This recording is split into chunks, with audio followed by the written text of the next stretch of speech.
નમસ્કાર, જીએસ ટીવીમાં આપનું સ્વાગત છે। હું છું ભદ્રેશ। નોનસ્ટોપ નેશનલ ન્યૂઝ જોઈએ તે પહેલા દેશ વિદેશના મુખ્ય સમાચાર સંક્ષિપ્તમાં જોઈએ એઆઈ એન્કર આસ્થા સાથે।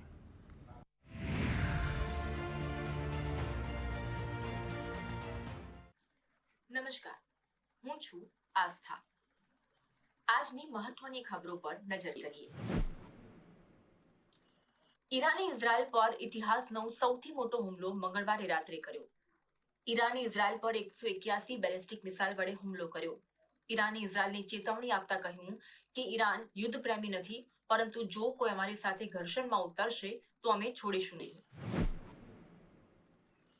ઈરાને ઇઝરાયલ પર સેંકડો મિસાઇલ છોડી હતી। ત્યારબાદ ઇઝરાયલમાં તબાહીના દ્રશ્યો જોવા મળ્યા હતા। ઈરાનના હુમલા બાદ ઇઝરાયલના વડાપ્રધાન બેન્જામિન નેતન્યાહુએ કહ્યું કે ઈરાને તેની કિંમત ચૂકવવી પડશે। ઈરાને આ મોટી ભૂલ કરી છે। ઇઝરાયલી સેના લેબનોનમાં 48 કિલોમીટર અંદર ઘૂસી હોવાનો દાવો કર્યો, જ્યારે ઇઝરાયલના આ દાવાને હિઝબુલ્લાએ ખોટો ગણાવ્યો। ઇઝરાયલ અને હિઝબુલ્લા આમને સામને હુમલા કરી રહ્યું છે। તેની વચ્ચે ઇઝરાયલના 2 સૈનિકો માર્યા ગયા, જ્યારે કે 18 ઘાયલ થયા છે। ઈરાનના હુમલા બાદ ઇઝરાયલે લેબનોન પર હુમલો કર્યો। છેલ્લા 12 કલાકમાં ઇઝરાયલે બેરૂત પર 6ઠ્ઠી વખત હુમલો કર્યો। તે જ સમયે ઇઝરાયલે વધુ સૈનિકોને લેબનોન જવાનો આદેશ આપ્યો।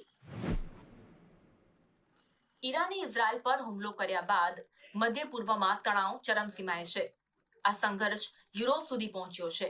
ડેનમાર્કની રાજધાની કેપનહોગન નજીક ઇઝરાયેલી દૂતાવાસ પાસે 2 વિસ્ફોટ થયા હતા। બિહારના પૂરગ્રસ્ત વિસ્તારોમાં રાહત સામગ્રી આપવા જઈ રહેલું ભારતીય વાયુસેનાનું હેલિકોપ્ટર ક્રેશ થયું હતું। આ દુર્ઘટના તૂટેલી બ્લેડના કારણે થઈ હતી। જો કે આ ઘટનામાં કોઈ જાનહાનિ થઈ નથી। હેલિકોપ્ટર પાણીમાં ઉતરતા 3 અધિકારીઓને બચાવવા માટે બોટની મદદ લેવામાં આવી હતી। મહારાષ્ટ્રના પુણેમાં વહેલી સવારે એક હેલિકોપ્ટર ક્રેશ થયું હતું। આ ઘટનામાં 3 લોકોના મોત થયા હતા, જેમાં 2 પાયલટ અને એક એન્જિનિયરનો સમાવેશ થાય છે। પોતાના નિર્ણયને કારણે ચર્ચામાં રહેતા ઉત્તર પ્રદેશના મુખ્યમંત્રી યોગી આદિત્યનાથ વધુ એક નિર્ણયના કારણે ચર્ચામાં છે। અયોધ્યામાં નવરાત્રી દરમિયાન માંસના વેચાણ પર પ્રતિબંધ મૂકી દેવામાં આવ્યો છે। અયોધ્યામાં નવરાત્રી દરમિયાન ચિકન, માંસ અને માછલીની દુકાનો 3 ઓક્ટોબરથી બંધ રહેશે। 2.5 વર્ષ સુધી બિહારમાં ગામડાઓમાં પદયાત્રા કર્યા બાદ પ્રશાંત કિશોરે સત્તાવાર રીતે પોતાની પાર્ટીની શરૂઆત કરી છે। પ્રશાંત કિશોર બિહાર વિધાનસભાની ચૂંટણી માટે પોતાના ઉમેદવારો ઉભા રાખવાના છે। જનસુરજ 2025માં બિહાર વિધાનસભાની ચૂંટણી પર 243 બેઠકો પર પોતાના ઉમેદવારો ઉભા રાખશે। નેપાળમાં 28 સપ્ટેમ્બરથી અત્યાર સુધી ભારે વરસાદ, વ્યાપક પૂર અને ભૂસ્ખલનના કારણે 209 લોકોના મોત થયા।